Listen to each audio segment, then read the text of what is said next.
अब हम बात करते हैं 11 पॉइंट की। एंश्योर मैसेज कंसिस्टेंसी, मतलब हमें मैसेज को अलाइन करना है ऑर्गेनाइजेशन की गोल के साथ, ऑर्गेनाइजेशन के जो मेन उद्देश्य हैं उसके साथ अलाइन करना है। अगला आ जाता है यूज इफेक्टिव बॉडी लैंग्वेज, जो हमारी शारीरिक भाषा है उसका हमें बहुत अच्छी तरीके से यूज करना है। वर्बल कम्युनिकेशन के साथ साथ हमें नॉन वर्बल का भी ध्यान रखना है। हमें आई कांटेक्ट अच्छे से बना कर रखना है, स्माइल करनी है और कॉन्फिडेंस शो करना है जब हम कम्युनिकेट कर रहे हैं और बातचीत कर रहे हो तब। 13 पॉइंट आ जाता है कीप कम्युनिकेशन चेन शॉर्ट, जो कम्युनिकेशन चेन होती है, श्रृंखला होती है, वो हमें शॉर्ट रखनी है, ज़्यादा लेंथी नहीं रखनी, 2 या 2 से 3 स्टेप होनी चाहिए, ज़्यादा स्टेप नहीं होनी चाहिए, वरना जो मैसेज होता है वो डिस्टर्ट हो जाता है। अगला पॉइंट आ जाता है कंट्रोल एंगर, हमें अपने गुस्से पर काबू रखना है, काम रहना है, पोलाइट रहना है, फैक्ट को लॉजिकली प्रेजेंट करना है डिस्कशन करते समय, गुस्सा वगैरह नहीं करना है। नेक्स्ट आ जाता है have clarity in thoughts, thoughts मतलब कि हमारे दिमाग में क्लियरिटी होनी चाहिए, हमें क्या बोलना है, कैसे बोलना है, कब बोलना है, हमें कम्युनिकेट करने से पहले ही आइडियाज अपने दिमाग में ऑर्गेनाइज कर लेने हैं। नेक्स्ट आ जाता है 7 Cs of communication. 7 Cs of communication में पहली जो सी है वो है clarity. The message should be clear, precise and easily understandable, जो मैसेज है वो क्लियर होना चाहिए, साफ सुथरा होना चाहिए, प्रिसाइज होना चाहिए, ज़्यादा लेंदी नहीं होना चाहिए और ऐसा हो जो आसानी से समझ आ सके। हमें बैग्यू और कंफ्यूजिंग शब्द होते हैं, जो वर्ड ऐसे हैं जो कंफ्यूजन पैदा करें, उनको अवॉइड करना है। अगला आता है कंसाइजनेस, कंसाइजनेस का मतलब होता है संक्षेप, संक्षेप में, शॉर्ट में चीज़ें, हमें जितना ज़्यादा हो सके उतना मैसेज को शॉर्ट और टू द पॉइंट रखना है। अननेसेसरी शब्द हैं, वर्ड्स हैं, उनको अवॉइड करना है। अगला जाता है करेक्टनेस, हमें इंश्योर करना है कि जो मैसेज दे रहे हैं वो प्रॉपरली करेक्ट हो, ग्रामेटिकल एक्यूरेसी हो, मतलब ग्रामर की मिस्टेक ना हो, सारे फैक्ट्स एंड फिगर्स हों वो चेक करे हुए हों, तथ्य सारे ठीक हों, क्योंकि मिस्टेक से मिसअंडरस्टैंडिंग पैदा होती है। नेक्स्ट आ जाता है कंप्लीटनेस, हमें मैसेज में सारी ज़रूरी जानकारी देनी है, ऑल द नेसेसरी इन्फॉर्मेशन, जितनी भी जरूरी जानकारी है सब प्रोवाइड करानी है, क्योंकि आधी अधूरी जानकारी ज़्यादा हानिकारक होती है। Coherence, the message should be logical and well structure with ideas connected smoothly. Coherence का मतलब होता है जो मैसेज है वो लॉजिकली और होना चाहिए, लॉजिकल सीक्वेंस में होना चाहिए, स्ट्रक्चर्ड होना चाहिए, ये नहीं कुछ भी कभी भी बोले जा रहे हैं। नेक्स्ट आ जाता है कर्टसी, कर्टसी का मतलब होता है हमें जो मैसेज दे रहे हैं उसमें आक्रामकता नहीं दिखनी चाहिए, मतलब पोलाइटनेस होनी चाहिए, रिस्पेक्टफुल होना चाहिए, किसी दूसरे की डिसरिस्पेक्ट ना करें, पॉजिटिव टोन में बात करें, ऑफेंसिव मतलब गलत तरह की लैंग्वेज में, रूड लैंग्वेज में बात मत करें। नेक्स्ट आ जाता है कंसिडरेशन, कंसिडरेशन का मतलब होता है समथिंग इन रिटर्न, हमें मैसेज ऐसा डिजाइन करना है जिससे रिसीवर को कुछ फ़ायदा हो रहा हो, रिसीवर के पर्सपेक्टिव को ध्यान में रखना है, उसकी बैकग्राउंड को ध्यान में रखना है, उसकी क्या ज़रूरतें हैं, सब चीज़ों को ध्यान में रखना है जब हम कम्युनिकेट कर रहे हो, तब उसी हिसाब से हमें मैसेज देना है। नेक्स्ट आ जाता है what is audience analysis, audience मतलब श्रोता जो है हमारे, उनका विश्लेषण करना है, एनालिसिस करनी है। Audience analysis is the process of studying an audience to understand their need, expectation, demographics, attitudes and behaviours. Audience analysis मतलब एक ऐसी प्रक्रिया है जिसमें हम स्टडी करते हैं ऑडियंस के बारे में, उसकी क्या ज़रूरतें हैं, नीड्स क्या हैं, क्या वो एक्सपेक्ट कर रहे हैं, उनकी डेमोग्राफी, एज, जेंडर वगैरह क्या सारी, इनकम वगैरह क्या चीज़ें हैं, एटीट्यूड कैसा है, बिहेवियर उनका कैसा है, इन सब की स्टडी को ऑडियंस एनालिसिस कहते हैं। ये कम्युनिकेटर जो है, कम्युनिकेटर यानी सेंडर है, उसको हेल्प करता है कि वो अपने मैसेज को टेलर कर सके, मतलब चेंज कर सके ऑडियंस के अकॉर्डिंग ही, और अपने मैसेज को बहुत ज़्यादा एंगेजिंग और रिलेवेंट बना सके। Effective communication depend upon knowing who the audience is and how they will receive and interpret the। Effective communication जब ही होगा जब हमें पता होगा हमारी ऑडियंस कौन है और वो कैसे मैसेज को रिसीव करेगी, कैसे इंटरप्रेट करेगी। और नेक्स्ट आ जाता है टाइप्स ऑफ ऑडियंस एनालिसिस, मतलब ऑडियंस एनालिसिस कितने प्रकार की होती है। देखा जाए बेसिकली 4 टाइप्स के होते हैं मेन। तो पहला आ जाता है डेमोग्राफिक एनालिसिस, डेमोग्राफिक मतलब इसमें हम उसके स्टैटिकल करेक्टरिस्टिक्स का पता लगाएंगे ऑडियंस के, मतलब किस एज के लोग ज़्यादा हैं, किस जेंडर के हैं, उनका एजुकेशनल लेवल क्या है, ऑक्यूपेशन क्या है, इनकम कितनी है उनकी, किस संस्कृति बैकग्राउंड से वो आते हैं, कल्चर क्या है उनका। ये सारे फैक्टर्स हेल्प करेंगे सेंडर को ऑडियंस के बारे में अवधारणा बनाने में कि ऑडियंस उसकी क्या है, कैसे वो मैसेज को रिसीव करेगी, कैसे परसीव करेगी। नेक्स्ट आ जाता है साइकोग्राफिक एनालिसिस। साइकोग्राफिक एनालिसिस का मतलब है psychographic analysis examine the values, beliefs, attitude, interest and opinion of an audience. Psychographic analysis का मतलब होता है इसी जो ऑडियंस हमारी, उसकी वैल्यूज़ क्या है, उसकी क्या मान्यताएं हैं, बिलीव्स क्या हैं, एटीट्यूड्स क्या हैं, इंटरेस्ट किस में है उसका, उसके ओपिनियन क्या है। ये सारी चीज़ें पता लगाते हैं हम ऑडियंस के बारे में साइकोग्राफिक एनालिसिस में। It helps in understanding the emotional and psychological connection of the audience with the message. ये हमें पता लगाने में मदद करता है कि ऑडियंस जो है हमारा, उसका इमोशनल और साइकोलॉजिकली क्या कनेक्शन है मैसेज के साथ। फैक्टर सच है पर्सनालिटी, बहुत सारे फैक्टर हैं जैसे कि उसकी पर्सनालिटी कैसी है, उसका लाइफ स्टाइल में क्या चॉइसेस हैं, मोटिवेटर्स क्या हैं जो उसको मोटिवेशन देते हैं, प्रेफरेंसेस क्या हैं, ये सारी देखते हैं और ये कैसे इन्फ्लुएंस करती हैं। फॉर इंस्टेंट एग्जाम्पल देखें, जैसे एक फिटनेस ब्रांड है। A fitness brand would target health-conscious individual by promoting an active lifestyle, using message that align with their interest. अब फिटनेस ब्रांड है कोई, तो हेल्थ कॉन्शियस इंडिविजुअल जो लोग होंगे उनको टारगेट करेगी, तो उसी हिसाब से मैसेज डिजाइन करेगी। नेक्स्ट आ जाता है सिचुएशनल एनालिसिस। सिचुएशनल एनालिसिस का मतलब होता है कि हम सिचुएशन को एनालाइज करते हैं, इन्वायरमेंट को एनालिसाइज करते हैं। Situation analysis focus on the context and environment in which communication takes place. मतलब किस कॉन्टेक्स्ट में कम्युनिकेशन हो रहा है, किस इन्वायरमेंट में हो रहा है, उसकी एनालिसिस हम करते हैं। It consider factor such as audience size, इसमें देखते हैं हम ऑडियंस का साइज कितना है, ओकेजन क्या है, किस त्यौहार पर्पस ओकेजन पे हम मैसेज दे रहे हैं, पर्पस क्या है, टाइम क्या है, किस जगह पे, ऑडियंस की एक्सपेक्टेशन क्या है। This type of analysis ensures that the communication is appropriate for a setting. For example, a business presentation in a boardroom would have a formal tone. For example, अगर देखें जैसे बिजनेस प्रेजेंटेशन दे रहे हैं हम कोई, तो वो फॉर्मल टोन में देंगे। व्यर्थ अगर कोई बैडिंग स्पीच दे रहे हैं तो वो बहुत ज़्यादा व्यक्तिगत, पर्सनल और इमोशनल होगी। नेक्स्ट आ जाता है बिहेवियरल एनालिसिस। बिहेवियर एनालिसिस मतलब उसके बिहेवियर को एनालिसिस करते हैं, विश्लेषण करते हैं। Behaviour analysis examine the action, उसके एक्शंस की, उसकी हैबिट, आदतें क्या है, उसका एंगेजमेंट लेवल कैसा है ऑडियंस का, ये सारी चीज़ें हम एग्जामिन करते हैं। एक्शन के, ऑडियंस के एक्शन क्या है, हैबिट क्या है, एंगेजमेंट क्या है। It looks at the factor such as prior, इसमें हम देखते हैं जैसे उसकी प्रायर नॉलेज क्या है, जिसके बारे में हम कम्युनिकेट करने जा रहे हैं सब्जेक्ट के बारे में, उसकी प्रायर नॉलेज क्या है, उसका बाइंग पैटर्न क्या कैसे है, कैसे वो खरीदारी करता है, सोशल मीडिया एक्टिविटी उसकी कैसी हैं। ये सारी चीज़ें हेल्प करती हैं प्रेडिक्ट करने में कि ऑडियंस कैसे रिएक्ट करेगी अगर हम उसको कोई मैसेज देते हैं तब। जैसे कि ई कॉमर्स वेबसाइट होती है, वो हमारे कस्टमर के बिहेवियर को ट्रैक करती है, उसी हिसाब से उसको प्रोडक्ट सजेस्ट करती है। ये करेक्टरिस्टिक्स लिखे हुए हैं ऑडियंस के और आगे उसका एक्सप्लेनेशन दिया हुआ है। जैसे कि पहला आ जाता है diversity.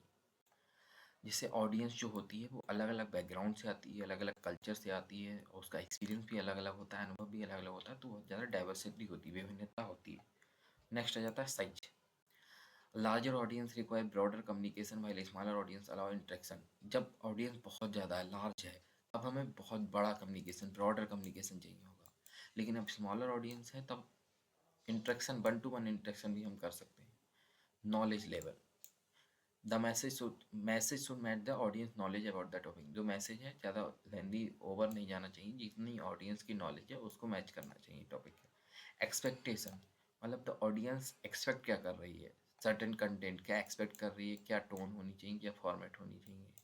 Engagement level, some audience are passive. जैसे एंगेजमेंट लेवल, कुछ ऑडियंस होती है वो पैसिव होती है, कुछ होती है एक्टिव होती है, मतलब कुछ ध्यानपूर्वक सुन रहे होते हैं लेकिन कुछ नहीं सुन रहे होते हैं। अगला आता है कल्चरल इन्फ्लुएंस, मतलब अलग अलग कल्चर का प्रभाव पड़ता है अलग अलग मैसेज पे अलग अलग तरीके से। Purpose and motivation, knowing by the audience is listening help refine communication. अगर हमें पर्पस पता है कि ऑडियंस हमें क्यों सुन रही है, क्यों, तब हम मैसेज को और ज़्यादा रिफाइन कर सकते हैं। नेक्स्ट आ जाता है what is effective listening. Effective listening क्या है? लिसनिंग और हियरिंग में अंतर होता है। हियरिंग का मतलब होता है बहुत सारी आवाज़ें, जो खट पट की सारी आवाज़ें हम आ रही हैं। लिसनिंग का मतलब होता है जो हमारी काम की आवाज़ें हैं उसको सुन रहे हैं और समझने की कोशिश कर रहे हैं। हियरिंग है इंटरप्रिटेटिव, इंटरप्रेट भी कर रहे हैं। हियरिंग भी हो रहा है, उसके साथ चीज़ें हम इंटरप्रिटेट भी कर रहे हैं, तब उसको बोल देते हैं लिसनिंग। तो effective listening is the ability to actively understand information provided by the speaker, so interest, provide appropriate feedback। तो effective listening का मतलब है जो स्पीकर नॉलेज प्रोवाइड करा रहा है, इंफॉर्मेशन प्रोवाइड करा रहा है, उसको हमें सुनना है, उसमें इंटरेस्ट शो करना है और फीडबैक देना है, तब वो लिसनिंग कहलाएगी effective listening. It is more than just hearing. Hearing से बहुत ज़्यादा है, इसमें कंसंट्रेशन की ज़रूरत पड़ती है, इंगेजमेंट चाहिए होता है, हमें रिस्पॉन्स देना होता है। अब हम बात करेंगे प्रिंसिपल्स ऑफ इफेक्टिव लिसनिंग की। प्रिंसिपल्स क्या क्या है? तो प्रिंसिपल, जो पहला प्रिंसिपल आ जाता है वो बी फुली प्रेजेंट, मतलब हमें पूरी तरीके से अटेंशन देना है, फुल अटेंशन प्रेजेंट देना है, आई कांटेक्ट बना के रखना है। डिस्ट्रैक्शन जो होंगे, इधर उधर से जो डिस्ट्रैक्ट हो रहे होंगे, मोबाइल फ़ोन वगैरह, ये सारी चीज़ें हमें अवॉइड करनी है, हमें पूरी तरीके से प्रेजेंट होना है, स्पीकर पे ध्यान देना है। नेक्स्ट आ जाता है show interest through body language, मतलब हमें बॉडी लैंग्वेज से भी इंटरेस्ट होना चाहिए। ऐसा नहीं सिर्फ शब्दों से ही हम अपना इंटरेस्ट शो कर रहे हैं, हमारी शरीर से भी लगना चाहिए कि हम, हमारा इंटरेस्ट है, स्पीकर को हम ध्यानपूर्वक सुन रहे हैं। जैसे आई कांटेक्ट बना के रखना है, पोस्चर ठीक रखना है, चेहरे पे एक्सप्रेशन ठीक रखने हैं, हाँ का ना का जवाब देना है सिर को हिला करके। नेक्स्ट आ जाता है अवॉइड इंटरप्रेटिंग द स्पीकर, मतलब जो स्पीकर है उसको बीच में इंटरप्रेट नहीं करना है, बीच में नहीं टोकना है। जब तक रिसीवर अपनी बात स्पीकर अपनी बात नहीं कंप्लीट कर लेना है, तब तक हमें बीच में नहीं टोकना है। जब एक बार स्पीकर अपनी बात कंप्लीट कर लेता है, उसके बाद हम अपने डाउट्स क्लियर कर सकते हैं। नेक्स्ट आ जाता है लिसन विदाउट जजमेंट, मतलब हमें स्पीकर को सुनना है खुले माइंड से, मतलब कोई जजमेंट पास नहीं करना है, उसके बारे में कोई अवधारणा नहीं बनानी है, उसको ध्यानपूर्वक सुनना है, हमें एम्पैथेटिक रहना है और रिस्पेक्टफुल रहना है।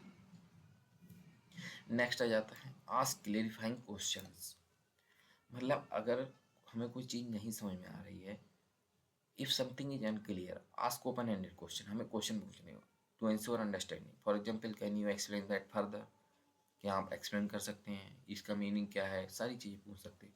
नेक्स्ट आ जाता है पैराफ्रेज और समराइज।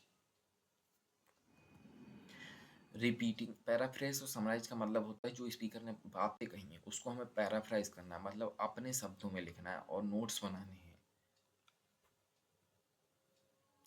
नेक्स्ट आ जाता है रिस्पॉन्ड थॉटफुली। रिस्पॉन्ड थॉटफुली मतलब सोच समझ कर हमें जवाब देना, ऐसे ही नहीं कुछ भी बोले जा रहे हैं, जवाब दिए जा रहे हैं। आफ्टर लिसनिंग, जैसे after listening provide an appropriate response, हमें एक अप्रोप्रिएट रिस्पॉन्स देना है। वेदर एग्रीइंग, गिविंग फीडबैक और asking further question, the response should be relevant and respect. जैसे कि हमें सुनने के बाद रिस्पॉन्स देना है तो वो रिलेवेंट, मिला जुला देना है, उसी से रिस्पेक्टफुल होना चाहिए, ऐसा नहीं कुछ भी रिस्पॉन्स दिए जा रहे हैं।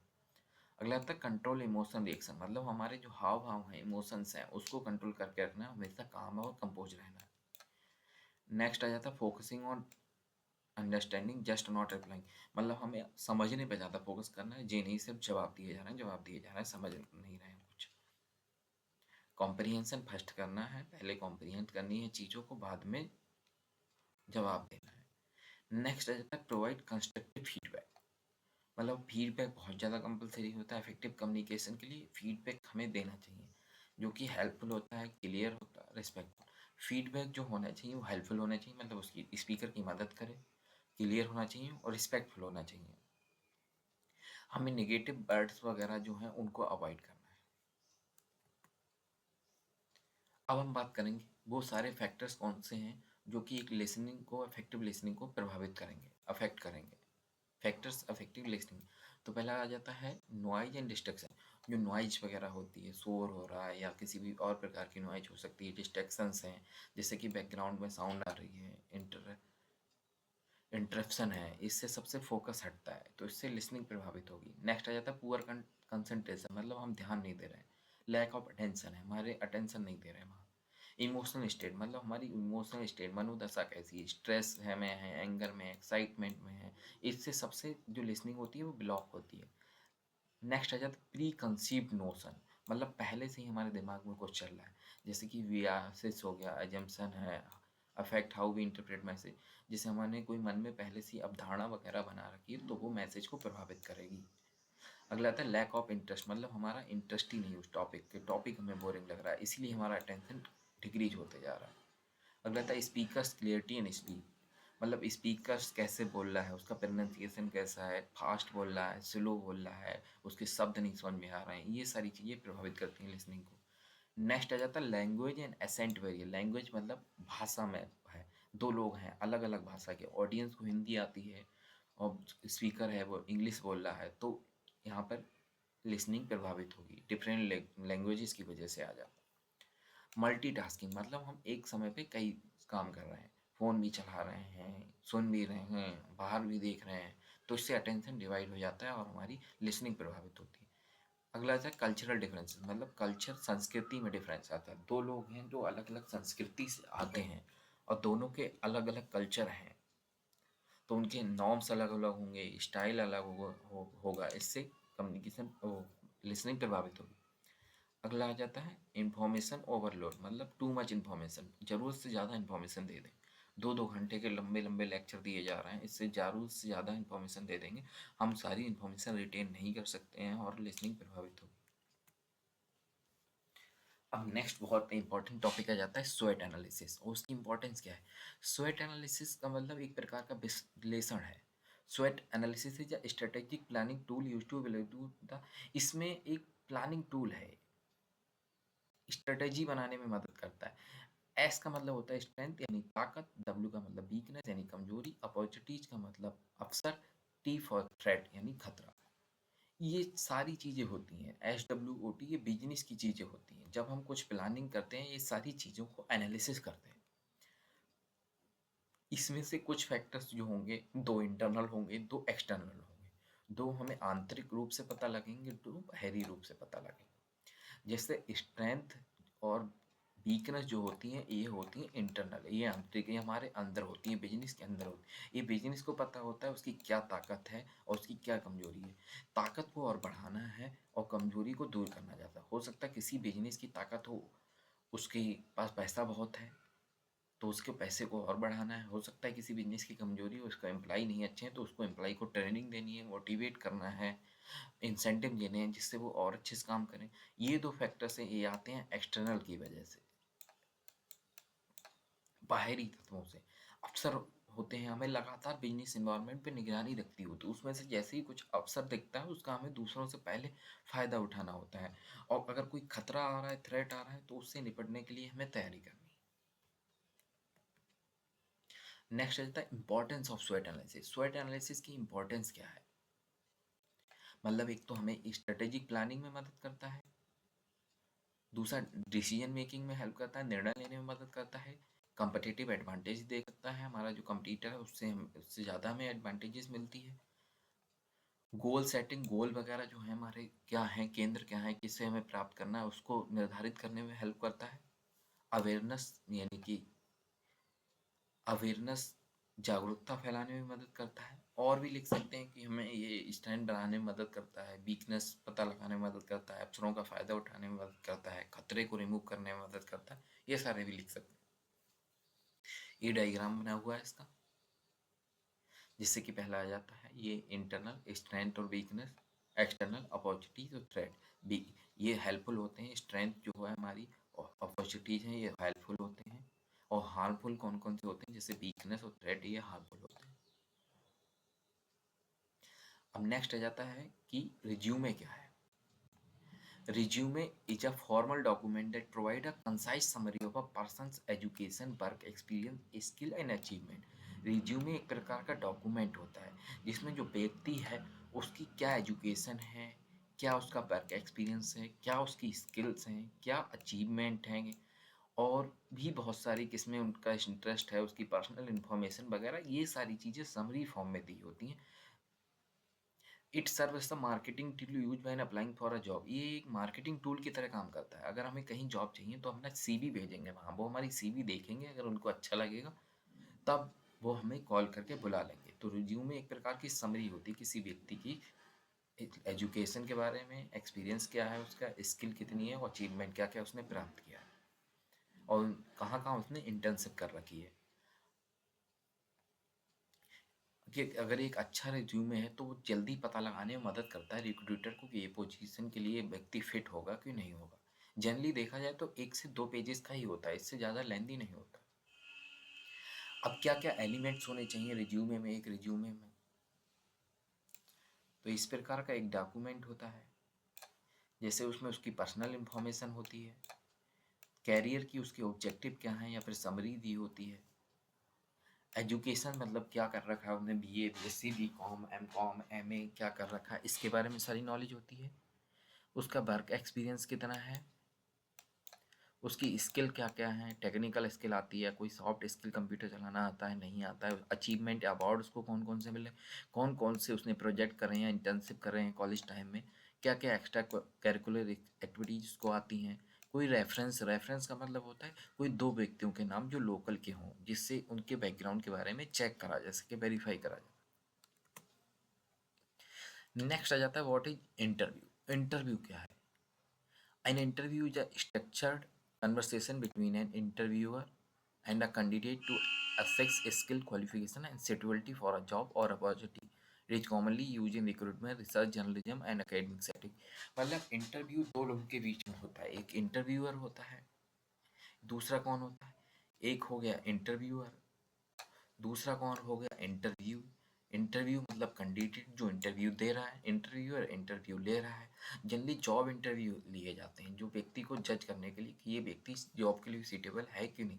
वैसे तो कई प्रकार के इंटरव्यू होते हैं, जॉब इंटरव्यू होते हैं और भी एजुकेशनल इंटरव्यू होते हैं और न्यूज़ रिपोर्टर वाले इंटरव्यू होते हैं। तो इंटरव्यू बहुत प्रकार के होते हैं। जनरली लोग एक दूसरे आमने सामने बैठकर बातचीत करते हैं।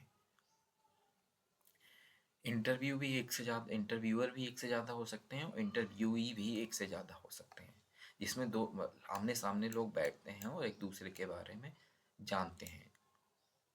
जनरली इंटरव्यूअर क्वेश्चन पूछता है इंटरव्यू से और इंटरव्यू जवाब देता है। अब हम देखते हैं टाइप्स ऑफ इंटरव्यू। इंटरव्यू कितने प्रकार के होते हैं? तो इंटरव्यू अगर देखें तो एक तो स्ट्रक्चर्ड इंटरव्यू होता है। जी, स्ट्रक्चर्ड का मतलब होता है पहले से ही सेट होता है कैसे कैसे कौन से क्वेश्चन पूछे जाएंगे, कितने टाइम पे इंटरव्यू होगा, किस जगह पे इंटरव्यू होगा, ये सारा पैटर्न फिक्स होता है। फिक्स सेट ऑफ क्वेश्चन पूछे जाते हैं। नेक्स्ट आ जाता है अनस्ट्रक्चर्ड इंटरव्यू। इसमें कोई फिक्स सेट ऑफ इंटरव्यू नहीं होता, क्वेश्चन पूछ लिया उसी में से एक और क्वेश्चन पूछ लिया, कोई फिक्स फॉर्मेट नहीं, कुछ भी पूछ सकते हैं कभी भी, कोई फिक्स फॉर्मेट नहीं होता। क्वेश्चन वेरी, जैसे जैसे रिस्पॉन्स आएगा उसी हिसाब से हम पूछे जाते हैं, जैसे कि हमारे वाइवा वगैरह होते हैं। अगला था सेमी स्ट्रक्चर्ड। सेमी स्ट्रक्चर्ड का मतलब होता है मिक्स होता है दोनों का, कुछ हद तक तो फिक्स होगा और बाकी हम अपने आप से भी क्वेश्चन पूछ सकते हैं। स्ट्रक्चर्ड और अनस्ट्रक्चर्ड दोनों का मिश्रण होता है सेमी स्ट्रक्चर्ड में। नेक्स्ट आ जाता है बिहेवियरल इंटरव्यू। बिहेवियरल का मतलब होता है उसके बिहेवियर हो, focus on past experience, past जो पिछले अनुभव है, भूतपूर्व अनुभव है, उसकी एनालिसिस करी जाती है फ्यूचर का पता लगाने के लिए, उसकी फ्यूचर में क्या परफॉर्मेंस रहेगी। अगला था टेक्निकल इंटरव्यू। इसमें हम जॉब रिलेटेड स्किल कैसी है उसकी, नॉलेज कैसी, ज्ञान क्या है उसका, ये सारी चीज़ें पता लगाते हैं, उसकी स्किल्स को चेक करते हैं। Panel interview. पैनल इंटरव्यू इसमें क्या होता है एक से ज़्यादा इंटरव्यूअर होते हैं। एक कैंडिडेट इंटरव्यू देने आया है, उसको इंटरव्यू ले रहे हैं बहुत सारे लोग, दो बी आया है इंटरव्यू ले रहा है, सी ले रहा है, डी ले रहा है, मतलब 2 या 2 से ज़्यादा लोग किसी व्यक्ति का इंटरव्यू कर रहे हैं, उसे बोलते हैं पैनल इंटरव्यू। ग्रुप इंटरव्यू, जहाँ पे बहुत सारे कैंडिडेट आए हुए होते हैं, जहाँ पे ग्रुप में इंटरव्यू ले लेता है, जैसे वाइवा होता है ग्रुप में, बहुत सारे लोगों को बुला लिया, टीचर बैठा हुआ है वो पूछ रहा है क्वेश्चन, ये होता है ग्रुप इंटरव्यू। अगला आता है टेलीफोनिक या वीडियो इंटरव्यू, जो वीडियो कॉल या फ़ोन वगैरह पे इंटरव्यू लिए जाते हैं। Stress interview, put the candidate under pressure to assess their reaction. हाँ, इसमें हम क्या करते हैं, कैंडिडेट जो होता है, व्यक्ति आया है जॉब वगैरह के लिए, तो उसको हम प्रेशर में डाल देते हैं, प्रेशर वाली सिचुएशन में, कि उसका रिएक्शन क्या होगा अगर वो प्रेशर में फंस जाता है तब। अगला था exit interview, conducted when employee is leaving a company to gather feedback. ये इंटरव्यू जैसे कोई एम्प्लॉई है, अगर वो कंपनी छोड़ के जा रहा है तो कंपनी के बारे में उसका क्या राय है, फीडबैक अच्छा लगा बुरा लगा, इसको इन्फॉर्मेशन कलेक्ट करने के लिए हम उसका इंटरव्यू करते हैं। अब अगला आ जाता है ऑब्जेक्टिव क्या है, इंटरव्यू के उद्देश्य क्या है। तो पहला है उसकी स्किल्स और क्वालिफिकेशन जानने के लिए हम इंटरव्यू करते हैं, क्या क्या उसकी कौशल है, क्या क्या योग्यता रखता है वो। अगला आता है डिटरमाइन सूटेबिलिटी, उसकी सूटेबिलिटी डिटरमाइन करने के लिए ये सूटेबल है उस जॉब के लिए कि नहीं है। अगला आता है क्लेरिफाई रिज्यूमे एटीट्यूड, क्लेरिफाई करते हैं जो चीज़ें उसने रिज्यूमे मेंटेन कर रखी एक्चुअल में वो उसको आती भी है कि नहीं आती, ये क्लेरिफाई करने के लिए।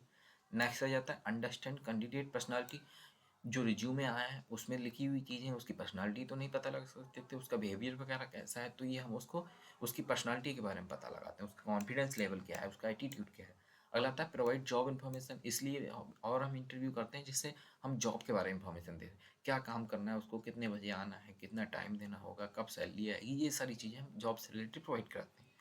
नेक्स्ट आ जाता है मेक हायरिंग डिसीजन, हमें हायरिंग डिसीजन भी लेना होता है, ये व्यक्ति को हायर करना है कि नहीं हायर करें, हमें बेस्ट कैंडिडेट चूज करना होता है। तो बहुत सारे लोग इंटरव्यू कर देने आते हैं, उसमें से हमें बेस्ट सेलेक्ट करना होता है। अगला आ जाता है guidelines for an effective interview, मतलब क्या क्या गाइडलाइंस हैं अगर एक अच्छा इंटरव्यू करना चाहते हैं। तो कुछ गाइडलाइंस होंगी जो इंटरव्यूअर के लिए होंगी, कुछ इंटरव्यू के लिए होंगी। हम देखेंगे पहले इंटरव्यूअर के लिए कौन सी गाइडलाइंस होती हैं। तो पहले उसको पहले ये है फर्स्ट पॉइंट कि उसको प्रिपेयर इन एडवांस, मतलब एडवांस में प्रिपेयर रहना है। कैंडिडेट का रिज्यूमे देख लेना है, जॉब रिक्वायरमेंट देख लेनी है, पहले एडवांस में प्रिपरेशन करनी है। दूसरा पॉइंट है एक कंफर्टेबल इन्वायरमेंट क्रिएट करके देना है, एक प्रोफेशनल और वेलकमिंग सेटिंग होनी चाहिए। अगला आ जाता है स्ट्रक्चर्ड अप्रोच, मतलब हमें अनस्ट्रक्चर्ड और स्ट्रक्चर्ड दो प्रकार की अप्रोच होती है, लेकिन हमें स्ट्रक्चर्ड अप्रोच से जाना है। पहले से ही हमें फिक्स होना चाहिए क्या करना है, कौन सा क्वेश्चन पूछना है, रिलेवेंट जॉब स्पेसिफिक क्वेश्चन ही पूछने हैं। अगला है बी एन एक्टिव लिसनर, ऐसा नहीं हम सिर्फ क्वेश्चन पूछने जा रहे हैं, जो वो जवाब दे रहा है कैसे दे रहा है उसको भी सुनना है, हमें एक्टिव लिसनर भी रहना है। अगला आता है असिस बोथ स्किल एंड पर्सनालिटी, जो व्यक्ति आया है उसकी हमें स्किल को भी जज करना है, उसकी पर्सनालिटी को भी जज करना है, उसकी क्या कौशल है, उसकी पर्सनालिटी कैसी है। अगला आता है encourage open communication, allow the candidate to express, open communication होना चाहिए, ऐसा नहीं हम ही बोलने जा रहे हैं, इंटरव्यू को ही मौका दें, वो भी अपनी बात रख सके, उसको भी अलाउ करें, कैंडिडेट को वो एक्सप्रेस कर सके अपने आप को। नेक्स्ट आ जाता है मेंटेन प्रोफेशनलिज्म, मतलब हमें व्यक्तिगत इंटरव्यू नहीं बनाना, प्रोफेशनल मेंटेन करके रखना है, रिस्पेक्टफुल होना चाहिए, अनवाइज जज नहीं करना है, और ऑब्जेक्टिव होना चाहिए। अगला आता है टेक नोट्स, हमें भी नोट्स बना के रखने, इंपॉर्टेंट पॉइंट्स के नोट्स बना लेने। Give the candidate a chance to ask the question, हमें कैंडिडेट को भी चांस देना है कि वो अपने डाउट्स को क्लेरिफाई कर सके और क्वेश्चन पूछ सके। अगला आता है end of a positive note, thank the candidate and explain the next step, हमें कैंडिडेट है जो उसको थैंक्स करना है और नेक्स्ट स्टेप के बारे में बताना है। अब कैंडिडेट के लिए क्या क्या जरूरी चीज़ें हैं, पहले जिस कंपनी में वो इंटरव्यू देने जा रहा है उसके बारे में रिसर्च करके जाए, उसकी क्या वैल्यूज़ हैं, प्रोडक्ट क्या करती है, इंडस्ट्री किस इंडस्ट्री में है। कॉमन क्वेश्चन जो हर एक जॉब से रिलेटेड होते हैं पूछे जाते हैं, जैसे उसका बिहेवियर कैसा है, tell me about yourself, बहुत सारे क्वेश्चन ऐसे होते हैं जो सब जॉब में पूछे जाते हैं, तो उसकी पहले से हमें प्रैक्टिस करके जानी है। प्रोफेशनल जाना है, ये नहीं कि जीन्स पहन के जा रहे हैं, एकदम फॉर्मल बन के जाना है। अगला है टाइम पर पहुंचना है, लेट नहीं होना है। नेक्स्ट आ जाता है कॉन्फिडेंट होना है, पोलाइट होना है, नर्वस नहीं है, डरना नहीं है। नेक्स्ट आ जाता है केयरफुली, लिसन केयरफुली, हमें केयरफुली सुनना है क्या इंटरव्यू क्वेश्चन पूछना है और ठंडे दिमाग से जवाब देना है। अगला हाईलाइट रिलेवेंट स्किल, मतलब जो हमारी स्किल है, रिलेवेंट स्किल है जो जॉब में ज़रूरी है उस जॉब के लिए, वो हमारे पास है तो उसी को हमें ज़्यादा हाईलाइट करना है। अगला आ जाता है अवॉइड निगेटिव कमेंट, कुछ भी हमें निगेटिव कमेंट नहीं करना है। Do not speak badly about previous employer, जो हमारे पहले के एम्प्लॉयर्स हैं जहाँ हम जॉब छोड़ के आए हैं उनके बारे में गलत नहीं बोलना है। अगला आता है आस्क स्मार्ट क्वेश्चन, मतलब हमें show interest by inquiring about the role and company, company के बारे में पूछना है, रोल के बारे में पूछना है, जिससे उसको लगे कि ये व्यक्ति इंटरेस्टेड है जॉब के लिए। अगला है follow up, send a thank you email after interview, अगर इंटरव्यू हो जाए उसके बाद एक थैंक यू ईमेल भेज देना है कंपनी। अब नेक्स्ट आ जाता है what is cultural sensitiveness, cultural sensitiveness क्या है।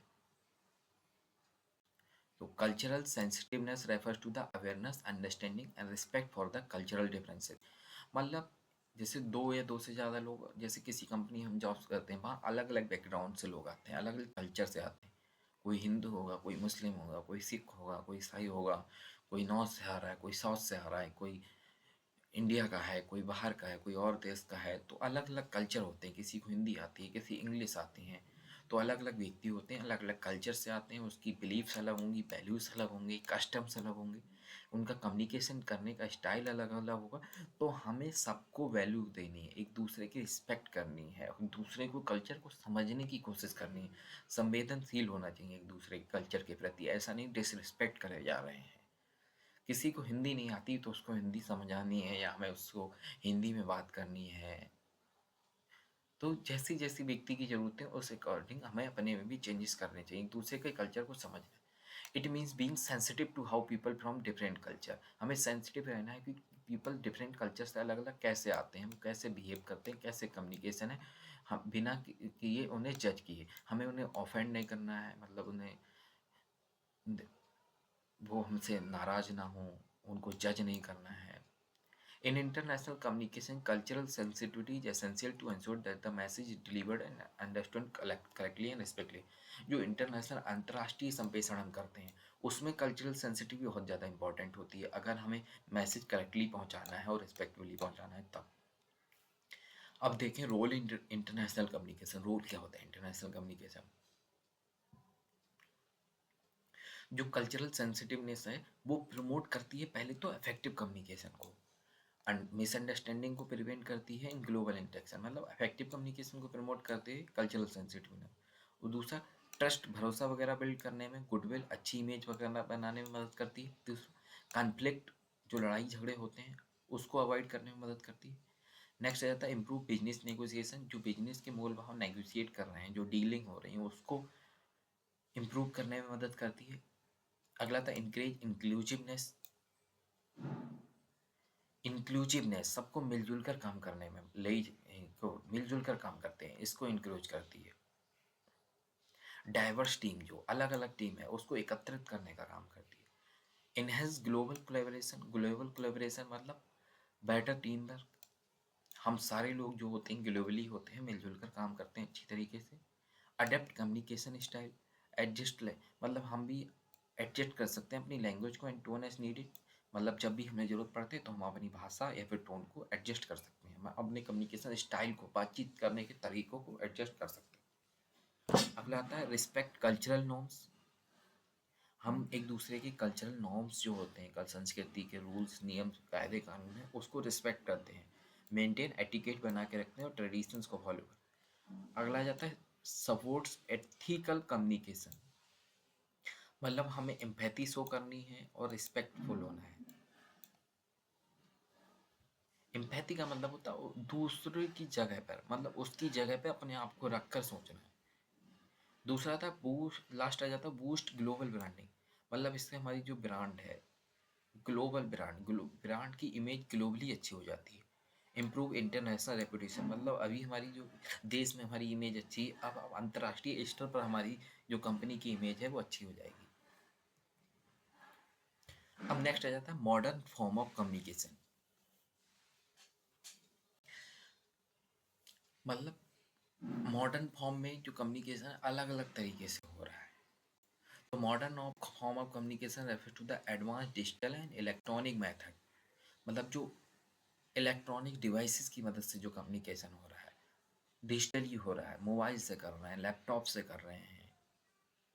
जब हम मोबाइल, लैपटॉप वगैरह इन सारी डिवाइसेस का यूज करने लगते हैं इंफॉर्मेशन को एक्सचेंज करने के लिए एक या दूसरे के साथ, तब उसको बोलते हैं मॉडर्न फॉर्म ऑफ कम्युनिकेशन के थ्रू, मॉडर्न फॉर्म के थ्रू कम्युनिकेशन हो रहा है। तो इसमें आ जाता है जैसे कि ईमेल के थ्रू कम्युनिकेट कर रहे हैं, कोई social media, WhatsApp, Instagram, Facebook की तरह कर रहे हैं, जैसे वीडियो कॉल कॉल कर रहे हैं, वीडियो कॉन्फ्रेंसिंग कर रहे हैं, इंस्टेंट मैसेजिंग का यूज़ कर रहे हैं, क्लाउड कम्युनिकेशन कर रहे हैं, एआई पावर्ड चैटबॉट आते हैं, जैसे व्हाट्सअप का आ रहा है, मेटा एआई है, चैट जीपीटी है, ये सारे चैटबॉट का हम यूज़ करते हैं। ये सारे मेथड जो होते हैं इंटरनेट का, मोबाइल नेटवर्क, क्लाउड टेक्नोलॉजी वगैरह इन सारी चीज़ों का यूज करते हैं। की फीचर्स देखें क्या है मॉडर्न कम्युनिकेशन, तो इससे स्पीड इंक्रीज होती है, एफिशिएंसी आती है, मैसेज को हम बहुत ही जल्दी डिलीवर कर सकते हैं अक्रॉस द वर्ल्ड, कहीं भी सेकंडों के अंदर। अगला था मल्टी चैनल। इसमें हम बहुत सारे चैनल्स का यूज कर सकते हैं, चाहे टेक्स्ट भी यूज कर सकते हैं, आवाज़ वॉइस भी यूज कर सकते हैं, वीडियो भी कर सकते हैं, मल्टीमीडिया एक साथ वीडियो ऑडियो टेक्स्ट सारी चीज़ें कर सकते हैं।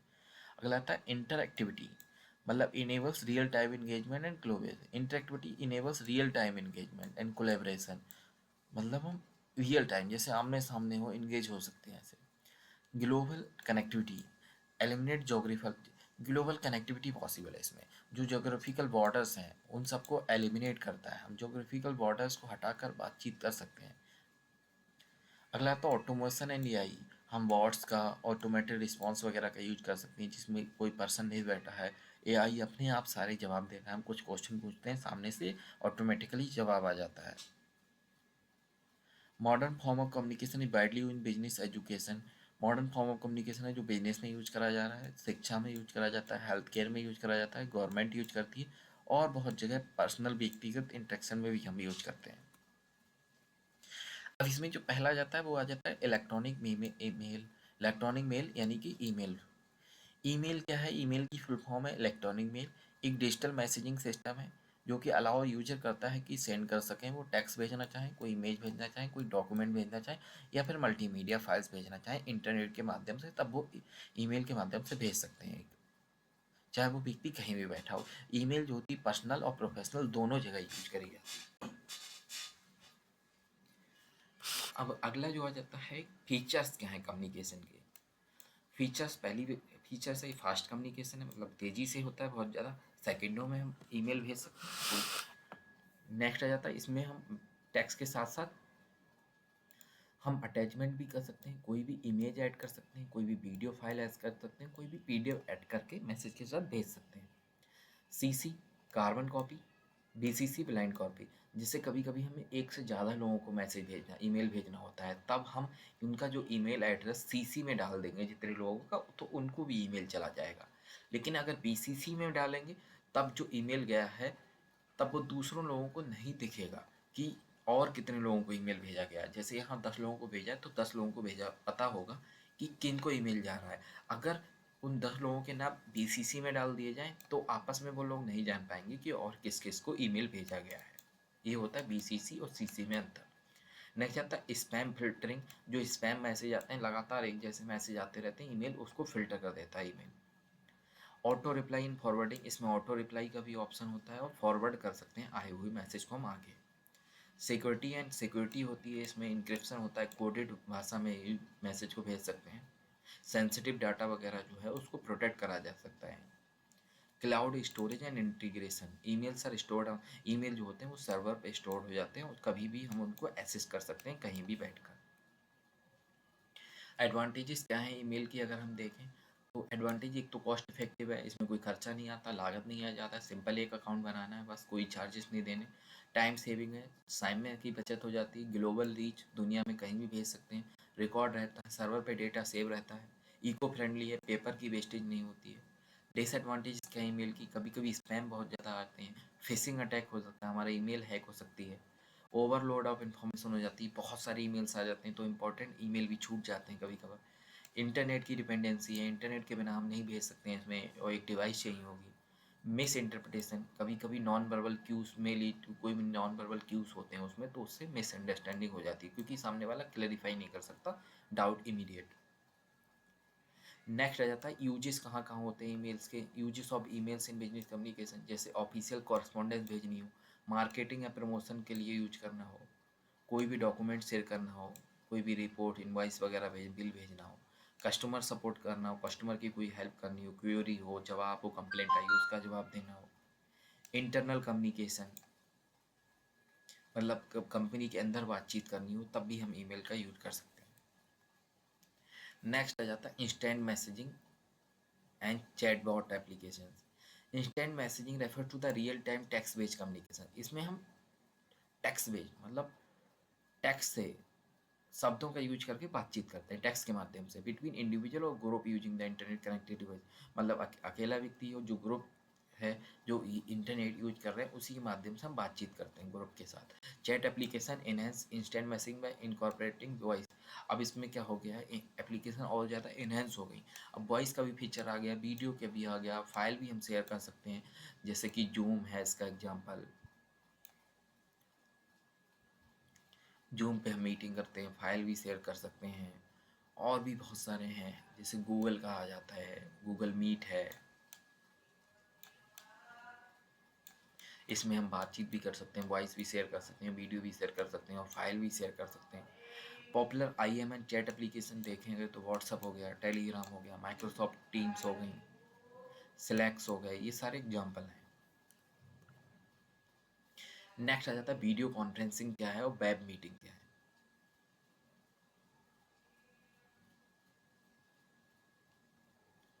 Video conferencing and web meeting refers to the real-time online communication that allow individual to group to interact using video, audio and screen feature। इसमें दो या दो से ज़्यादा लोग, बहुत सारे लोग भी हो सकते हैं आमने सामने, जिनके पास दो डिवाइसेस होती हैं, वो वीडियो कॉल यानी वॉइस और आमने सामने बैठकर बातचीत कर सकते हैं, एक दूसरे का चेहरा देख सकते हैं, आवाज़ सुन सकते हैं, जो अलग अलग दूरी पर बैठे हुए हैं।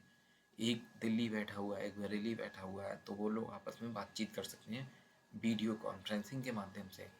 जूम हो गया, गूगल मीट हो गया, व्हाट्सअप वीडियो कॉल हो गई, ये सारे एग्जांपल हैं वीडियो कॉन्फ्रेंसिंग के। 1-to-1 वीडियो कॉल भी कर सकते हैं और बहुत सारे लोग भी मीटिंग में जोड़ सकते हैं। अगर पॉपुलर एग्जांपल देखें तो जूम हो गया, गूगल मीट हो गई, माइक्रोसॉफ्ट टीम हो गई, वेबएक्स हो गया, स्काइप हो गया, ये सब ऐप हैं जिसके जरिए हम वीडियो कॉल कर सकते हैं। फीचर्स ऑफ वीडियो कॉन्फ्रेंसिंग देखें या वेब मीटिंग के क्या हैं, तो high quality video and audio, इसमें जो वीडियो जाती है बहुत ज़्यादा हाई क्वालिटी में जाती है, ऑडियो भी बहुत ज़्यादा हाई क्वालिटी में जाती है, जैसे बिल्कुल हम आमने सामने बैठे हो। स्क्रीन हम अपनी शेयर कर सकते हैं, प्रेजेंटेशन बना सकते हैं और शेयर कर सकते हैं उस पर, जिससे वो स्क्रीन भी लोग देख सकते हैं। टीचिंग वगैरह में यूज करा जाता है। चैट एंड मैसेजिंग, चैट कर सकते हैं, मैसेज भेज सकते हैं, दूसरे का रिप्लाई ये सब कर सकते हैं। रिकॉर्ड कर सकते हैं, प्लेबैक रिकॉर्ड कर सकते हैं, बाद में भी देख सकते हैं। ब्रेकआउट रूम, पार्टिसिपेंट जो होते हैं उसको हम रूम में डिवाइड कर सकते हैं, टोटल पार्टिसिपेंट को स्मॉलर स्मॉलर ग्रुप बना सकते हैं, 5-5 के ग्रुप बना दिए। वर्चुअल बैकग्राउंड एंड फिल्टर, मतलब हमारा जो बैकग्राउंड है पीछे का, अगर बैकग्राउंड हमें अच्छा नहीं लग रहा है तो उसको हम चेंज कर सकते हैं, कोई अच्छा सा बैकग्राउंड लगा सकते हैं, लाइब्रेरी वगैरह का या कोई अच्छी जगह का बिजनेस, और फिल्टर लगा सकते हैं। शेड्यूलिंग एंड कैलेंडर इंटीग्रेशन, मतलब हम शेड्यूल कर सकते हैं किस टाइम पे हमें मीटिंग लेनी है, कैलेंडर में डेट पे किस टाइम पे, ये सारी चीज़ें उस हिसाब से। सिक्योरिटी एंड इनक्रिप्शन, सिक्योरिटी होती है, इसमें इनक्रिप्शन भी होता है, पासवर्ड वगैरह वेटिंग रूम वगैरह का यूज कर सकते हैं, जिसके पास पासवर्ड होगा वही सिर्फ एक्सेस ले सकता है। अगला देखें एडवांटेजेस क्या है वीडियो कॉन्फ्रेंसिंग की, तो पहले टाइम की बचत होती है, कॉस्ट की भी बचत, लागत की भी बचत होती है, कोलैबोरेट कर सकते हैं, एक दूसरे के साथ हम मिलके बातचीत कर सकते हैं। Enables remote team to work together effective, मतलब जो टीमें अलग अलग बैठी हुई हैं वो एक साथ मिलकर काम कर सकती हैं वीडियो कॉल के जरिए। रिमोट वर्क को सपोर्ट करती है, ग्लोबल टीम को भी सपोर्ट करती है, प्रोडक्टिविटी बढ़ती है, इससे इको फ्रेंडली है, पेपर वेस्टेज वगैरह नहीं होती। डिसएडवांटेजेस क्या है, इंटरनेट पे डिपेंडेंस है, इंटरनेट नहीं होगा तो हम वीडियो कॉल नहीं कर सकते। टेक्निकल इशू आ जाते हैं, कभी कभी डिवाइस में प्रॉब्लम आ रही है, आवाज़ नहीं आ रही, नेटवर्क हो गई, वीडियो फ्रीज हो रही है, स्पीड नहीं आ रही नेटवर्क, ये सारे टेक्निकल इशू आ जाते हैं। सिक्योरिटी कंसर्न है, कभी कभी हैकिंग हो जाती है, कोई अनऑथराइज एक्सेस आ जाता है, कभी कभी अलग अलग ग्रुपों में लिंक शेयर कर दिया जाता है, लोग ज्वाइन हो जाते हैं जिससे डिस्टर्बेंस हो जाती है मीटिंग में। फैटीग एंड बर्नआउट, लोग थक जाते हैं, थकान हो जाती है लोगों को। Lack of non verbal cues, मतलब इसमें हमारी नॉन वर्बल क्यूज जो होते हैं उसकी कमी रहती है, जिससे जो फेस टू फेस कम्युनिकेशन होता है वो ज़्यादा इफेक्टिव होता है, उसमें बॉडी लैंग्वेज का पूरी तरीके से यूज कर सकते हैं, लेकिन हम इसमें पूरी तरीके से यूज नहीं कर सकते। नेक्स्ट आ जाता है सोशल मीडिया कम्युनिकेशन, मतलब सोशल मीडिया के माध्यम जैसे फेसबुक, लिंक्डइन, इंस्टाग्राम वगैरह के माध्यम से हम कम्युनिकेशन करते हैं, जैसे बहुत सारी जो कंपनियां वगैरह हैं ब्रांड प्रमोशन वगैरह के लिए यूज। तो सोशल मीडिया में जैसे कि हमने देखा था ट्विटर, लिंक्डइन, फेसबुक, इंस्टाग्राम, इन सारी चीज़ों का यूज कराता है। बहुत सारी जो कंपनियां वो प्रमोशन के लिए, ब्रांड प्रमोशन के लिए, नए प्रोडक्ट लॉन्च वगैरह के लिए सोशल मीडिया का यूज करती हैं।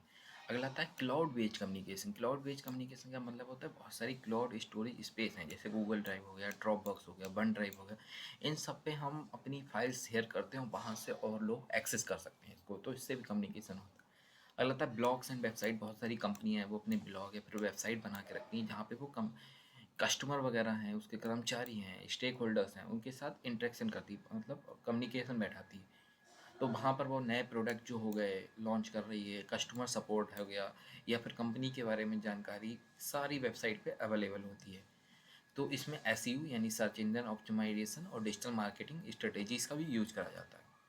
अगला था मोबाइल कम्युनिकेशन, मतलब स्मार्टफोन वगैरह जो आ रहे हैं उसका यूज करके भी हम कम्युनिकेशन करते हैं। स्मार्टफोन में बहुत सारे ऐप्स होते हैं जिसका यूज करके हम करते हैं, मैं कम्युनिकेशन करते हैं, जैसे एसएमएस हो गया, पोस्ट नोटिफिकेशन हो गया और बहुत सारे ऐप्स होते हैं। अगला रहता है एआई चैटबॉट, मतलब चैटबॉट के माध्यम से करते हैं, जैसे कि बहुत सारे जो एप्लीकेशंस होते हैं जो कंपनियों ने बना रखे हैं, अगर जो 24/7 हेल्प करते हैं। कोई प्रॉब्लम है, हमने व्हाट्सएप पे गए, एक मैसेज भेजा, सामने से रिप्लाई आ, एआई चैटबॉट। ये ह्यूमन नहीं रिप्लाई देते हैं, मस्त जो ऑटोमेटिक रोबोट ही ऐप बना रखे हैं, ऑटोमेटिक रिप्लाई आते हैं। जैसे कोई क्वेश्चन हमें पूछना है, FAQ है, क्वेश्चन डाला, उसका ऑटोमेटिक रिप्लाई आ जाएगा 24/7। जैसे दिशा है, दिशा इंडियन रेलवे का है दिशा, ये इंडियन रेलवे का एआई चैटबॉट है। ऐसे जोमेटो का है, यूनियन बैंक का है, ऐसे बहुत सारी, सभी लगभग बैंक्स का हो गया और बहुत सारी बड़ी बड़ी कंपनियां हैं उनके हैं चैटबॉट्स।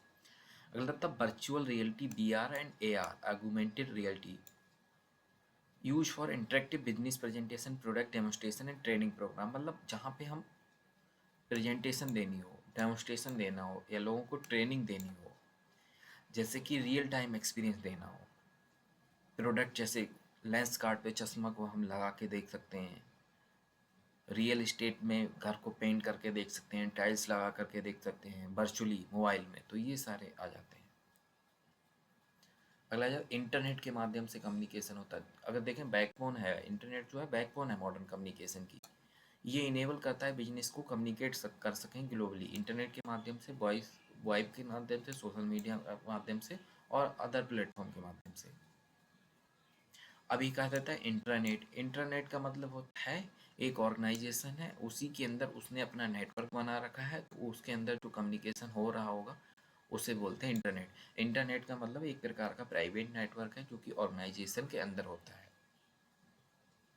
किसी बाहर वाले को एक्सेस नहीं दिया जाता। एक्स्ट्रानेट का मतलब होता है ये ऑर्गेनाइजेशन है, इसके साथ साथ हमने बाहर वालों को भी एक्सेस दे रखा है, तब उसको बोलते हैं एक्स्ट्रानेट। जब इंटरनेट में ही हम बाहर वालों को भी एक्सेस दे देते हैं तब उसको बोल देते हैं एक्स्ट्रानेट।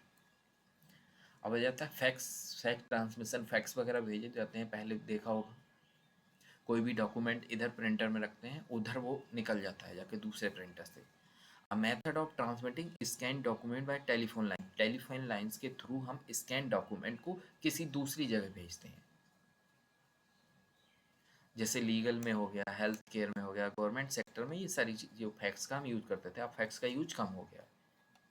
डिजिटल फैक्सिंग भी आ गया, हैज रिप्लेस ट्रेडिशनल। पहले ट्रेडिशनल फैक्सिंग मशीन आती थी, अब डिजिटल फैक्स आ गया, स्कैन करो मोबाइल से भेज दो। इसकी एडवांटेजेस अगर देखें मॉडर्न फॉर्म ऑफ कम्युनिकेशन की क्या है, मॉडर्न बिजनेस कम्युनिकेशन की, तो बहुत ज़्यादा फास्टर है और एफिशिएंट है, मतलब एफिशिएंसी, दक्षता के साथ कम्युनिकेशन हो रहा है, वेस्टेज कम हो रही, कॉस्ट इफेक्टिव है, लागत कम आ रही, इको फ्रेंडली है, पेपर नहीं यूज हो रहा है, कोलैबोरेट कर सकते हैं, टीम वर्क को इनहेंस करता है, कस्टमर का एंगेजमेंट बढ़ रहा है, सेटिस्फैक्शन संतुष्टि उसे मिल रही है, ग्लोबल बिजनेस एक्सपेंड हो रहा है, अब हम ग्लोबली बिजनेस को कर पा रहे हैं। डिसएडवांटेजेस क्या है, सिक्योरिटी का रिस्क है, प्राइवेसी, हमारी ज़रूरी जानकारी है जो पर्सनल इंफॉर्मेशन भी लीक हो रही है, लाता है इंफॉर्मेशन ओवरलोड का रिस्क है, इंटरनेट पे हमें आश्रित रहना होता है, मिस इंटरप्रिटेशन हो जाता है, नॉन वर्बल क्यूज़ की वजह से गलत मतलब निकाल लेते हैं। अब बात आ जाती है प्रेजेंटेशन क्या है, नेक्स्ट टॉपिक है हमारा प्रेजेंटेशन। डेफिनेशन देखें प्रेजेंटेशन की तो क्या, a presentation is a structured way of delivering information, ideas और proposal to an audience using verbal and visual communication. इसमें हम क्या करते हैं, प्रेजेंटेशन एक बहुत ज़्यादा इफेक्टिव वे है, स्ट्रक्चर्ड तरीका है इंफॉर्मेशन को डिलीवर करने का, या फिर कोई आइडिया देने का, या कोई प्रपोजल रख रहे हैं हम किसके, ऑडियंस के सामने, किसका यूज करके, हमें वर्बल वर्बल या फिर विजुअल कम्युनिकेशन का यूज करना है। वर्बल यानी शब्दों का यूज करना है और कोई डायग्राम वगैरह का यूज करके हमें एक प्रेजेंटेशन देनी होती है जिसमें क्यों दे रहे हैं, कोई इन्फॉर्मेशन हमें देनी है, कोई आइडिया देना है, कोई प्रपोजल रखना होता है। ये फॉर्मल भी हो सकती है, इनफॉर्मल, औपचारिक और अनौपचारिक दोनों हो सकती है। कॉमनली बिजनेस में यूज करा जाता है, एजुकेशन में यूज करा जाता है, जैसे पीपीटी बना के पढ़ाते हैं। मार्केटिंग में यूज करी जाती है और ट्रेनिंग सेशन वगैरह में यूज करा जाता है। और कौन कौन से फैक्टर्स हैं जो प्रेजेंटेशन को अफेक्ट करेंगे, फैक्टर्स अफेक्टिंग अ प्रेजेंटेशन, जैसे ऑडियंस अंडरस्टैंडिंग एंड इंटरेस्ट, मतलब ऑडियंस कौन है हमारी, क्या उसकी नॉलेज है, क्या एज है, क्या है ये, क्या उसका इंटरेस्ट है, ये सारी चीज़ प्रभावित करेंगी प्रेजेंटेशन को। क्लियरिटी एंड स्ट्रक्चर, क्लियरिटी कैसी है, उसका स्ट्रक्चर कैसा, ये सारी स्पीकर्स कम्युनिकेशन स्किल, स्पीकर जो बोलने वाला है उसकी कम्युनिकेशन स्किल कैसी हैं, कैसे हम विजुअल एड्स का यूज कर रहे हैं, टाइम का कैसे मैनेजमेंट कर रहे हैं, टेक्नोलॉजी और इक्विपमेंट कौन कौन से यूज कर रहे हैं, स्पीकर का कॉन्फिडेंस कैसा है, कैसे उनको उसने प्रिपेयर करा है, इंगेजमेंट एंड इंटरेक्शन कैसा है, इन्वायरमेंट कैसा है जहाँ पे हम प्रेजेंटेशन दे रहे हैं, वेन्यू किस जगह पे दे रहे हैं, कैसे हम क्वेश्चंस को हैंडल कर रहे हैं, फीडबैक को कैसे हैंडल कर रहे हैं। अभी आ जाते हैं कुछ शॉर्ट नोट हैं जो पूछ लिए जाते हैं कभी कभार। तो इसमें शॉर्ट नोट में पहला आ जाता है बिजनेस लेटर। तो business letter is a formal written communication between organisation और इंडिविजुअल। तो बिजनेस लेटर एक फॉर्मल यानी औपचारिक, एक लिखित रिटन कम्युनिकेशन होता है किसमें, ऑर्गेनाइजेशन और इंडिविजुअल के बीच में, एक प्रोफेशनल पर्पस के लिए। जैसे किसी को कोई इंक्वायरी करनी है, कंप्लेंट देनी है, कोई कोई जॉब एप्लीकेशन देनी है, कोई ऑफिशियली रिक्वेस्ट करनी है, तब बिजनेस लेटर लिखा जाता है, जो कि इंडिविजुअल या फिर ऑर्गेनाइजेशन एक दूसरे को लिखते हैं किसी खास उद्देश्य के लिए, जो कि औपचारिक रूप से होता है। एक स्ट्रक्चर फॉर्मेट होगा, जैसे हम प्रिंसिपल को एप्लीकेशन लिखें या कहीं कोई एप्लीकेशन देनी हो। इसमें सेंडर का एड्रेस भी होगा, रिसिपिएंट का एड्रेस होगा, कहाँ मैसेज जाना है, सैल्यूटेशन वगैरह, बॉडी, ये सारी चीज़ें होंगी, इसमें सिग्नेचर भी होंगे। नेक्स्ट आ जाता है सेमिनार। क्या होता है? A seminar is a formal gathering where expert और professional discuss a specific topic. जो सेमिनार होती है वो एक प्रकार की फॉर्मल औपचारिक गैदरिंग होती है, जहाँ पे जो एक्सपर्ट होते हैं, वो प्रोफेशनल होते हैं, वो मिलते हैं और एक स्पेसिफिक विशिष्ट टॉपिक होता है, उस पर डिस्कशन होता है। इसमें प्रेजेंटेशन बनाई जाती हैं, डिस्कशन होता है, क्वेश्चन एंड आंसर सेशन भी होगा और जानकारी यानी एक्सचेंज करी जाएगी, नॉलेज एक दूसरे के साथ। सेमिनार्स और कॉमनली यूज इन, सेमिनार देखा जाए तो कॉमनली एकेडमिक्स में, कॉरपोरेट में और रिसर्च वगैरह में यूज करी जाती है। नेक्स्ट आ जाता है बायोडाटा। क्या है? अब biodata, biographical data is a document that summarises a personal detail, educational qualification. ये रिज्यूमे की तरह ही होता है, रिज्यूमे के साथ अटैच करा जाता है। तो इसमें उसकी पर्सनल डिटेल दी होती है, उसकी एजुकेशनल क्वालिफिकेशन, उसका वर्क एक्सपीरियंस दिया होता है, स्किल दी होती है और अचीवमेंट दी होती है। बेसिकली जब हम जॉब के लिए अप्लाई करते हैं तो हम सीवी के साथ बायो, जॉब एप्लीकेशन के साथ बायोडाटा भी अटैच कर सकते थे। नेक्स्ट आ जाता है एजेंडा। क्या है? एन एजेंडा या structured list of topic to be discussed. Agenda का मतलब होता है क्या, मतलब एक लिस्ट बना ली टॉपिक्स की कि ये हमारे आज का एजेंडा है, इन पे हमें बातचीत करनी है मीटिंग में। जैसे हमें कोई मीटिंग करना है तो पहले से हम टॉपिक डिसाइड कर लेते हैं किस किस टॉपिक्स पे बात होगी। नेक्स्ट आ जाता है मिनट्स।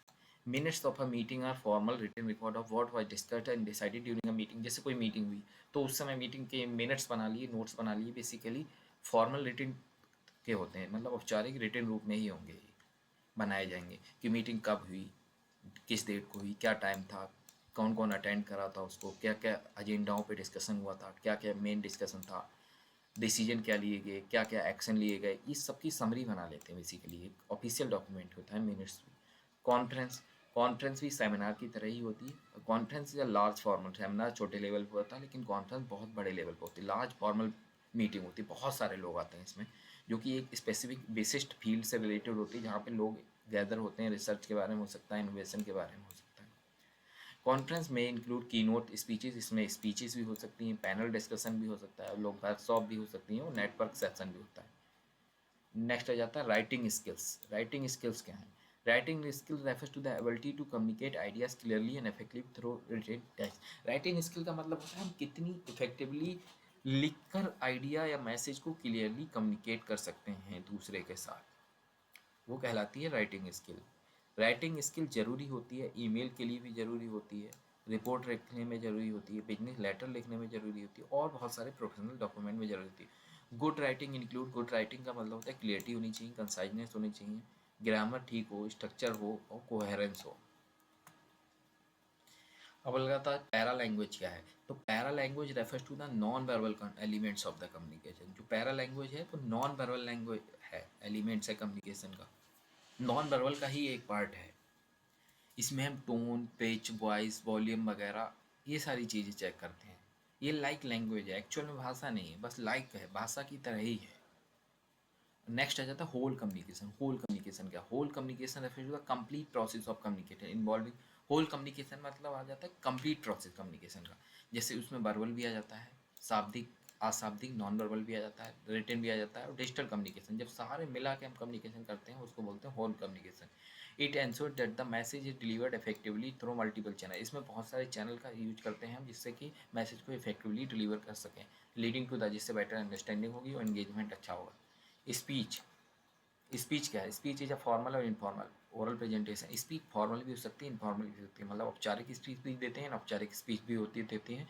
ये एक प्रकार की ओरल प्रेजेंटेशन होती है, ओरली हम प्रेजेंट करते हैं, चीज़ों को बोल करके प्रेजेंट करते हैं, ऑडियंस को डिलीवर करी जाती है। बहुत सारे लोग सामने बैठे होते हैं, हम मंच पे जाकर स्पीच देते हैं, अपना भाषण देते हैं।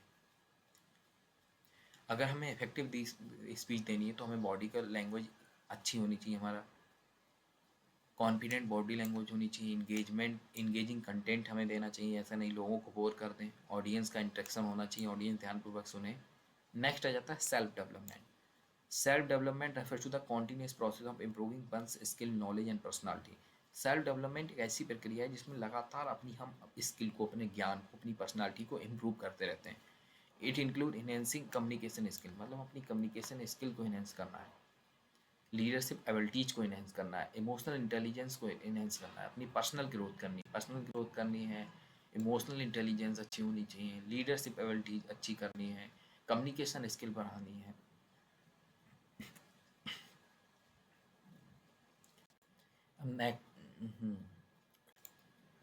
अब नेक्स्ट आ जाता है रिपोर्ट राइटिंग कि रिपोर्ट राइटिंग क्या होती है। What is report writing? A report writing is the process of documenting, analyzing, and presenting information in a structured format to communicate finding, decision or recommendation. जैसे report एक प्रकार का document होता है, रिपोर्ट बहुत प्रकार की हो सकती है, एक प्रकार का डॉक्यूमेंट होता है जिसमें हम एनालिसिस करते हैं और जो इन्फॉर्मेशन है उसको प्रेजेंट करते हैं स्ट्रक्चर्ड फॉर्मेट में, जिसमें हम बताएंगे क्या क्या हमने फाइंड करा है, क्या क्या निर्णय लिए, क्या क्या सुझाव हैं, ये सारी चीज़ें दिए जाती हैं। रिपोर्ट्स बेसिकली एक प्रकार की समरी होती है। रिपोर्ट जो भी कोई घटना हुई है, कोई इवेंट हुआ है, उसके बारे में एनालिसिस करके सामने वाले को, वो व्यक्ति को भेजी जाती है जो वहाँ प्रेजेंट नहीं था।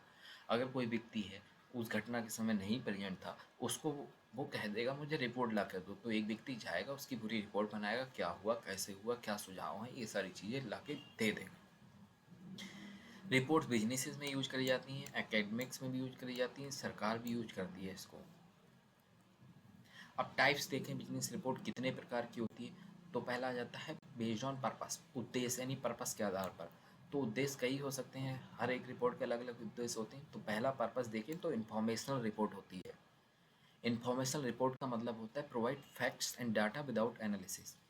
इन्फॉर्मेशन में हम कोई एनालिसिस नहीं करते हैं, इन्फॉर्मेशनल रिपोर्ट में फैक्ट्स जो कुछ भी है एज इट इज वैसा लिख के दे देते हैं, फैक्ट्स और डेटा को बस बिना किसी एनालिसिस के प्रेजेंट कर देते हैं। जैसे कंपनी की एनुअल रिपोर्ट, सेल्स रिपोर्ट, मतलब कंपनी की सालाना रिपोर्ट मांगी, उसकी कितनी बिक्री हुई है। अब नेक्स्ट आ जाती है एनालिटिकल अप्रोच। एनालिटिकल मतलब इसमें हम एनालिसिस करेंगे, इसमें एनालिसिस करेंगे, फाइंडिंग्स देंगे और सुझाव भी देंगे, हम अपने विचार भी रखेंगे। जैसे मार्केट रिसर्च रिपोर्ट मांग ली कि हमारी सेल्स क्यों डाउन हो रही है, रिस्क असेसमेंट रिपोर्ट मांग ली। तीसरी आ जाती है परस्यूसिव रिपोर्ट। परस्यूसिव मतलब लोगों को परस्यू करनी होती है, इसका एम होता है कि कन्वीनियंस करना रीडर को, कि वो एक्शन ले। जैसे किसी को हमें कन्विंस करना हो कि वो हमारे पे ध्यान दे, तो हम एक रिपोर्ट लिखेंगे उसके लिए, उसका कन्विंस करने के लिए कि वो एक्शन ले। जैसे कि बिजनेस कोई प्रपोजल दे दिया हमने, कि वो प्रपोजल दे दिया रिपोर्ट बना के, उसको अच्छा लगेगा तो वो स्वीकार करे। कोई इन्वेस्टमेंट रिपोर्ट दे दी कि वो हमारे पे निवेश करे। अब बेस्ड ऑन स्ट्रक्चर, स्ट्रक्चर के आधार पर देखें तो दो प्रकार की, संरचना के आधार पर रिपोर्ट जो होती है दो प्रकार की होती है, एक फॉर्मल होती, एक इनफॉर्मल होगी। फॉर्मल औपचारिक या ये अनौपचारिक। फॉर्मल जो होती है जो स्ट्रक्चर्ड तरीके होगी, लॉन्ग होगी, डिटेल्ड होगी और ऑफिशियल तौर पर यूज करी जाएगी। जैसे कि रिसर्च रिपोर्ट होगी, फिजिबिलिटी स्टडी रिपोर्ट मान ली। अगला आता है इन्फॉर्मल रिपोर्ट। ये बहुत ज़्यादा ब्रीफ होगी, कैजुअल होगी, अनौपचारिक होगी, फ्लेक्सिबल होगी, मतलब इसमें हम चेंज कर सकते हैं, इतनी ज़्यादा ऑफिशियल नहीं होगी। जैसे प्रोग्रेस रिपोर्ट मांग ली, ईमेल अपडेट मांग लिया, ये सारी चीज़। अगला था बेस्ड ऑन फ्रीक्वेंसी। फ्रीक्वेंसी का मतलब होता है कितनी बार बनाई जा रही है। पहली इसमें आती है पेरियोडिक रिपोर्ट। पेरियोडिक रिपोर्ट का मतलब रिपोर्ट जो जनरली बनाई जाती है, रेगुलरली बनाई जा सकती है, वीकली बनाई जा रही है, कि मंथली बनाई जा रही है, कि क्वार्टरली बनाई जा रही है, कि एनुअली सालाना बनाई जा रही है। जैसे मंथली फाइनेंशियल रिपोर्ट इसका एग्जांपल है, एनुअल परफॉर्मेंस रिव्यू है, साल का परफॉर्मेंस कैसी रही है। अगला आता है स्पेशल रिपोर्ट। स्पेशल रिपोर्ट मतलब विशिष्ट रिपोर्ट होती है, जो एक रोज रोज या मंथली वीकली नहीं बनाई जाएगी, कभी स्पेशल पर्पस होगा तभी मांगी जाएगी, जब लगेगा कि हाँ इसकी रिपोर्ट की ज़रूरत है तभी मांगी। कोई ऐसी घटना हो जाए, कोई इशू हो जाए तब, जैसे कि स्पेसिफिकल सिचुएशन और इशू पे ही मांगी जाती है। जैसे कोई कभी एक किसी साल सेल ड्रॉप हो गई, बहुत ज़्यादा सेल बिक्री कम हो गई, तब रिपोर्ट मांगी जाएगी, पता लगाओ कि सेल क्यों गिर रही है। अगला आ जाता है based on content and function. Content या फिर कार्य के आधार पर हो सकती है। पहला आती है फाइनेंशियल रिपोर्ट, जो कि बैलेंस शीट वगैरह, उसकी फाइनेंशियल पोजीशन कैसी है, कितनी उसकी लायबिलिटीज हैं, दायित्व, एसेट्स वगैरह कितने हैं, ये सारी चीज़ें कवर करेगी। मार्केटिंग रिपोर्ट बेसिकली मार्केट को एनालाइज करने के लिए, मार्केट कैसी चल रही है, उसकी ट्रेंड क्या चल रहा है, कस्टमर का बिहेवियर क्या कर रहा है, मार्केट के बारे में इंफॉर्मेशन देगी। अगली आ जाती है एचआर रिपोर्ट। एचआर रिपोर्ट बनाई जाती है जैसे कि एम्प्लॉय की परफॉर्मेंस कैसी है, रिक्रूटमेंट अपडेट, कई कितने नए लोग आए हैं, कितनी एप्लीकेशन आई, कितनी हमारी वैकेंसी हैं, कितने लोगों को हम निकाल सकते हैं, ये सारी रिपोर्ट मांगी जाती है। फीसिबिलिटी रिपोर्ट का मतलब होता है हम किसी प्रोजेक्ट में पैसा लगाने जा रहे हैं, तो हम पता लगाएंगे कि वो प्रोजेक्ट में पैसा लगाना इफेक्टिव होगा कि नहीं होगा, हमारे लिए प्रोजेक्ट में पैसा लगाना बेनिफिशियल है कि नहीं है, ये फीसिबिलिटी जज करते हैं। या फिर हम जो प्रोजेक्ट में लगाने जा रहे हैं उसमें जो टेक्नोलॉजी चाहिए, वो टेक्नोलॉजी हमारे पास है भी कि नहीं है, उससे पैसा मिलेगा, हमें कमा पाएंगे कि नहीं कमा पाएंगे। नेक्स्ट आ जाती है इन्वेस्टिगेशन रिपोर्ट। इन्वेस्टिगेशन नाम से समझ रहा है जाँच ली, जहाँ पे हम प्रॉब्लम की जाँच करनी हो, उसका कोई सुझाव देना। अगर करेक्टरिस्टिक देखें एक अच्छी बिजनेस रिपोर्ट के क्या क्या होते हैं, तो पहली तो है क्लियरिटी होनी चाहिए। दूसरा है कंसाइजनेस। क्लियरिटी मतलब क्लियर होनी चाहिए, साफ सुथरी होनी चाहिए, simple clear. Conciseness to the point होनी चाहिए, ज़्यादा लेंदी नहीं होनी चाहिए। अगला पॉइंट आ जाता है वेल स्ट्रक्चर्ड एंड ऑर्गेनाइज्ड, मतलब एक लॉजिकल फॉर्मेट में होना चाहिए, कुछ भी ऐसा नहीं होना, कोई भी चीज़ कहीं भी लिख दी गई है, एक स्ट्रक्चर्ड से होनी चाहिए। अगला एक्यूरेसी हो, उसमें सही चीज़ें बताई गई। ऑब्जेक्टिविटी हो, मतलब फ्री फ्रॉम बायस, मतलब उसमें पर्सनल अपने जजमेंट ना डालें हो उसमें। और रिलायबल हो, जिस पर भरोसा करी जा सके, सब्जेक्टिविटी नहीं होनी चाहिए। नेक्स्ट आ जाता है relevance and purpose driven. Relevance मतलब रिलेटेड होनी चाहिए, पर्पस से रिलेटेड होनी चाहिए, नेसेसरी इन्फॉर्मेशन हो, अननेसेसरी इन्फॉर्मेशन ना दी जाए। फॉर्मल एंड प्रोफेशनल टोन होनी चाहिए, ऐसा नहीं हम रिपोर्ट में व्यक्तिगत रूप से बात करे जा रहे हैं, एक फॉर्मल औपचारिक और प्रोफेशनल टोन होती है, बिजनेस लैंग्वेज जो होती है उसी में बात करनी है, स्लैंग का यूज नहीं करना है। इम्पार्शियलिटी मतलब पार्शियलिटी नहीं करनी है, कोई भी भेदभाव नहीं करनी है, अपने इमोशंस को अलग रखना है, जो भी चीज़ें एक्चुअल बतानी है। यूज ऑफ विजुअल्स मतलब ग्राफ, टेबल, डायग्राम वगैरह का भी हम यूज कर सकते हैं। लॉजिकल फ्लो मतलब आइडियाज़ प्रेजेंटेड जो होने चाहिए वो एक सीक्वेंस तरीके से प्रेजेंट होने चाहिए। कंप्लीट मतलब सारी कंप्लीट जानकारी होनी चाहिए, उसमें सारे की पॉइंट कवर में, who, what, when, where, why and how, सारी चीज़ें होनी चाहिए। अगला आता है प्रॉपर सिटेशन एंड रेफरेंस, मतलब सिटेशन यूज करना है, कहाँ से डाटा उठाया है, रेफरेंस देने हैं, कहाँ कहाँ से हमें डाटा का हमने यूज करा है, प्राइमरी डाटा यूज करा है कि सेकेंडरी डाटा यूज करा है, सारे रेफरेंस देने हैं।